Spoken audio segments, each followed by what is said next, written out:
Okay, rolling. Hi there, my name is Robin Davis, and I am the campaign director and strategist for the Justice for Humanity campaign. And I'm usually behind the scenes and behind the lens, so I don't really like being in front of the lens. But I wanted to talk to you about the campaign and about, first, collective power. And people talk about collective power all the time. The power that we can have together if we all get together. We've all heard it a million times. But people forget the key word that's happening, which is collect. We need to collect around something together in order for it to work, or it won't work. And everyone's scared to pick what that thing is or who the person is. They're afraid to follow one person or one thing. We have enough missions to do on this planet right now that there isn't just one thing. What you need to decide is to pick one thing. And they will organically collect together into bigger things, because we all are resonating. We all know the big things that need to happen. One of the biggest things I think needs to happen is justice. And that's why I'm working on this. I think it's the most powerful hit that we can make in this game. The fastest results to alleviate human suffering. And that's why I'm working on this campaign. I've done a million things, as a lot of you have. Try and help out the community, try to write things, try to get involved, try to share things. But when I met the folks who were working on this, who have been working on this for years, and believe in this, and just quietly, steadfast working on this, and it's a long shot, and it's different, totally different. Nobody's done it before. So most times it's met with a big eye roll. I meant to talk a little bit more about collective power and how it's important. We're all, a lot of us, so many of us that I know, and people in my life, are all on their own missions. And a lot of these missions are the same. It's my job as a photographer and a brander to observe, and I'm good at it, and that's why I do it. And I like it. I like watching you. I like seeing how things happen. I like, being surprised. And I've been surprised in this campaign that I learned a lot of things about your behavior, about my behavior, about all of us, how we feel, the fears it brings up when it really comes down to maybe doing something. And I've watched and I've changed our language, and I've tried different things to hit different communities, and some are better than others. I know what tickles you, I know what pisses you off. I know what pisses me off. Injustice, for one. I broke it down to like 10 things, because I was going to say, start this out with a whole 10 reasons to give $10 to justice, or, 10, I don't know, make some shtick, right? Last pitch for our campaign. We tried a 10 by 10 campaign, and we will do it again. We will do this mission again, but it was so valuable. It was worth $1 million to this campaign, and what we learned about everyone and what their perceptions are and what their fears are. We also met some really amazing friends and have gotten some incredible followers, and we have also begun talking with larger organizations who are on the same mission, who are on the same collective mission, and there are a lot of them out there, and a lot of big ones who are really got great ideas and are going to do big things, but they need tools to do them. And the ACIJ is a tool to do that. Is it perfect? We don't know. Is it legal? Yeah, it is legal. It's licensed and it's legal and it's scrappy. And that's not that out there. It's not that out there for humanity to make their own rules. Some of the things that we've come across are people saying, well, who are you to tell me what to do? We're not saying that. We're saying, let's all tell ourselves what to do, because we know what's to do, and we all agree that it's not okay to kill each other and plunder the land and torture each other, mostly for profit. Some for religion, but in the end of the game, it's usually whipped up in a frenzy for profit. It is. And there's so much we can do, even outside of the justice game. I won't go on a rant about that, but if we just slowly turn the knob and change our lives and how we buy things and what we buy and how we act, that's a revolution on its own. In the meantime, we need to get some people who are breaking the law, massive human violations, human rights violations every day, stomping on our rights, taking our money, and it needs to stop. And we all need to work together and do it. And just demand it stop and not be afraid about what's going to happen when we do. When we change this picture, we don't know what the next picture is. This sucks. And we need to do something different. So, what am I saying? I'm going to get to it, and I can just chop this off if it stinks. But I wrote down 10 things that I learned about you and us as a collective, because you aren't any different than me. We're all one. And I believe that. And I just think we're disconnected. And when we reconnect as humanity, as people, and stop fighting over borders that are created arbitrarily, we're already in a digital world together, which has brought us together. See, sirens are gone. But this digital world that we still have the right to use and we get to talk to each other to, allows us to be a collective, allows us to be a democracy, allows us to gather regardless of race or religion or anything else. The people who are following Justice for Humanity right now are all over the map. I have Tea Party people, I have super Catholic, I have super radical, mystical, everything. Everybody agrees this sucks. So I'm so happy for all the people I've met and the people who are supportive. I do wish we would have raised a little bit more in our first campaign, but each time we hit another challenge, it was so great for learning, and we stopped focusing on raising funds, and we started focusing on listening, on refining, and also to continue the work on the court, which continues, mostly voluntarily. All of us are putting in a lot of this on our own because we believe in this cause. Hopefully funding will come so that we don't have to work so much on our other stuff that pays the bills and the rent. As we get funding, we'll be able to pay ourselves to do this and to keep working on it, keep refining it. There are more legal maneuvers being made right now to strengthen the court that I'm really, really excited about, and every single step we make and every certification we get and every license we get strengthens our case and support. So I'm rambling, but I wanted to say that to you, and I don't follow scripts really well.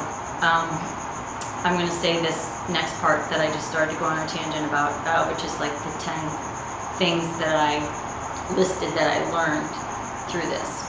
1, we are scared. We are scared. We're not so scared of the government or what they might do if we work on this, or, you know, some really big bad boogeyman. We're really scared of change, and we're scared of what the unknown looks like. You know, they say that the devil you know is better than the devil you don't. And who are they that say that? That's stupid. I'd even say that and think that, and it's not. You know, the devil you know is the devil. And you know he's a devil. But maybe it's not another devil you're going to meet. Maybe it's an angel or, you know, just something great. I mean, if this is sucking, it's worth a try. You don't really have anything to lose except for, you know, 1 billion people starving when we have enough food to feed them.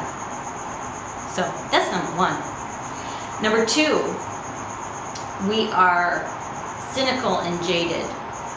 Anyway, back up to number 1. Let's just stop being afraid. That's all. Number 2, we are cynical and jaded. We are cynical and jaded. We've heard it all. We've been told there's hope. We've been told it's going to change. We've been inspired by incredible leaders who have gotten shot for what they had to say. And we keep going forward. We still get new leaders, but really it hasn't changed. Some things have gotten better, but most the humanity part and how we're all living and treating each other, not so good. So we're cynical and jaded, and so we think we hear that there's a solution, and we're just we don't want to get our hopes dashed again. So it's like, you know, all right, let's just take a rest. There've been so many, but we can't just sit and be exhausted anymore. We have to just move forward and do this. Number 3, we are too busy. Duh. We're exhausted. We just want to go on Facebook and laugh at cats and babies. We don't want to hear about judges and lawyers and human rights. We do want to connect together and to bitch about it because it does feel good, and we all want to know that we all know that it's not okay. But when it comes down to actually doing something out of you know, outside of like an Avon cancer run, that's all feel good, right?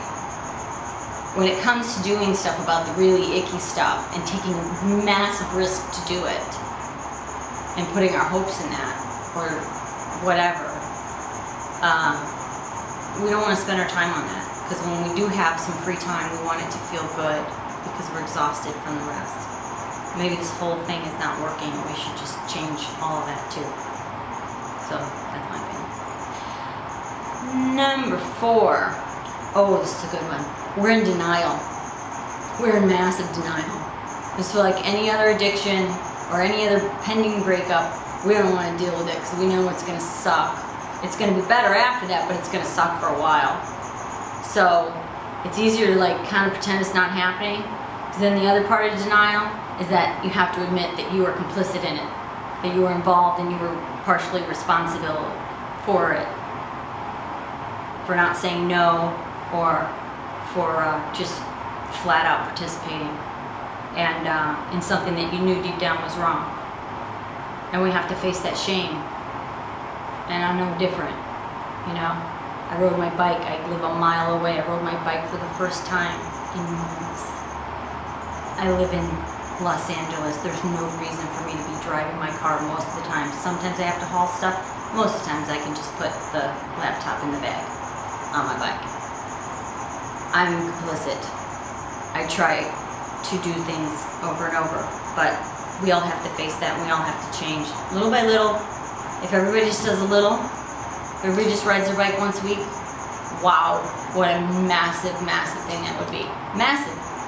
If everybody rode their bike like as much as they could, it would, you know, relieve us of oil slavery. So, I gotta ride my bike some more. Okay, face my shame. Yeah, that. 5, we don't think we can do it. And we are scared to try in case that's true. So that sucks. I think we can do it. And I think if we all do it together, then we can totally do it. And we shouldn't be afraid to try, because this is messed up. Number 6 is We are confused and we are overstimulated. We're confused and we are overstimulated. Totally. If you're not, good for you. Because I try not to be overstimulated. I work alone. I meditate. I burn candles. I make my house nice. But I'm still overstimulated because there's so much. Even if I'm throwing out the mail, I'm thinking about how many trees died. Because it's all junk mail and I don't buy that stuff. I don't buy almost any of it. And then I have to throw it out, and then I have to think of that, and I have my to-do list, and the kids, and school, and work, and all these bills. Then I don't even have a lot of credit cards. I have one for business, one for pleasure, and it's like as simple as you can keep it, still functioning with what we've made is just, we're not meant to do this. We're not meant to do this. And people are coming up with some great ideas to just dial it back, and I'm glad to see that, but let's not let that keep us as we get there. Let's not let that keep us from doing something massive. And we can just decide to do something massive and stop it. Number 7, we are disconnected. That is what it is. We're all one. We're all connected. We all want the same things. We want our kids to grow up and be happy, and we want to be safe, and we want to be fed, and we want to love our families and eat good food. You know, that's it. And us being disconnected just hurts us, like cutting all the roots off a tree. And I don't know. I know there's Tao and Buddhist and Christian and everything, things that are quotes about that same thing, so I don't need to do that. But the disconnection keeps us from feeling each other, and if we weren't disconnected, we would not be able to tolerate what's going on. So, number 8, we are more alike than we are different. Just said that, all that other stuff I said. 9, we don't read. We especially don't read if it's stuff that's not fun or doesn't bring us pleasure, because of that stuff I said before. We're all so busy and so tired that if we read extra stuff, we want it to feel good. And this stuff doesn't feel good. But it does feel good if we all make it better and we all connect doing it. So that is really great. It can feel good. And I've worked really hard on this campaign to make it feel good and feel about love and feel about hope in what we're doing. Because that's the end game result. And 10. 10. This is a good one. It'll make me stop getting all verklempt. We all agree this sucks and it's not working. So we do. I was listening to a couple of songs about one and being all one, that I played 3 different songs on Facebook just now because I was in this mood, and I looked at the total and totaled up the number. 119,376,196 people viewed just those 3 videos. 119 million all think we're one. And that's just in my genre of a few songs, you know. Imagine if we all threw a buck in to something, anything. Debts. How many debts would that relieve people from slavery and from being with their kids? If we all just threw in a buck for one cause, and just maybe we somehow can get together and agree on a couple of just big hitters. We gotta pick some things, and we've got to have some tools that work. And as soon as like the first couple of big dominoes go, that's how it works. So that's my rant, and it's really, really long. And thank you if you listened to any of it. And I hope that you will come back and see what we're doing and continue to be involved, and possibly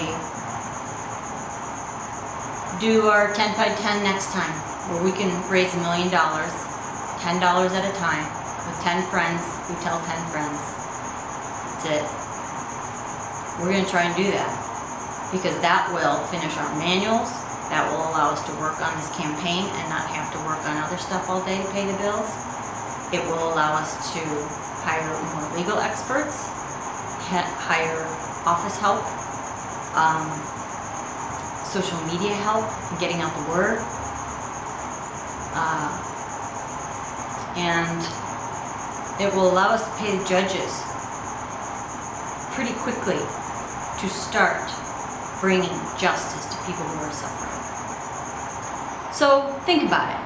Think about $10 after all this stuff I said if you are still here. Okay? Thanks. Oh, namaste.